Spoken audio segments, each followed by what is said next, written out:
பிரதமர் Datuk Seri அன்வாருக்கு DAP கட்சி முன்வைத்திருக்கும் கோரிக்கைகளை அன்வார் ஏற்றுக்கொள்ள வேண்டிய அவசியம் இல்லை என்று முன்னாள் பிரதமர் துன் மகாதிர் கருத்து தெரிவித்துள்ளார். டிஏபி கட்சியின் கோரிக்கையை அன்வார் நிராகரிப்பதால் டிஏபி ஆட்சியில் இருந்து விலகும் என்றாலும் அதனால் நாட்டுக்கு நன்மையே என்று மகாதிர் சுட்டிக்காட்டினார். இது தாம் பிரதமராக இருந்தபோது டிஏபி என்ன செய்ததோ அதையே மீண்டும் செய்வதாக மகாதிர் சாடினார். டிஏபி மக்கள் ஆதரவை இழந்து வீழ்ந்து விட்டது. அப்படியான டிஏபி ஆட்சியில் இருந்து விலகினால் அது மேலும் டிஏபியை பலவீனப்படுத்தும் என்பதால் டிஏபி ஆட்சியில் இருந்து விலகாது என மகாதிர் தெரிவித்தார்.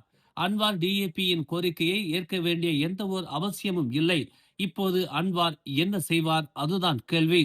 நான் என்ன செய்தேனோ அதை அன்வார் செய்ய துணிவாரா என்றால் அது கிடையாது என மகாதிர் தெரிவித்துள்ளார். மேலும் செய்திகளை தெரிந்து கொள்ள தமிழ் மலர் இணையதளம், தமிழ் மலர் செயலி மற்றும் மலர் டிவி யூடியூப் சேனலை வலம் வாருங்கள்.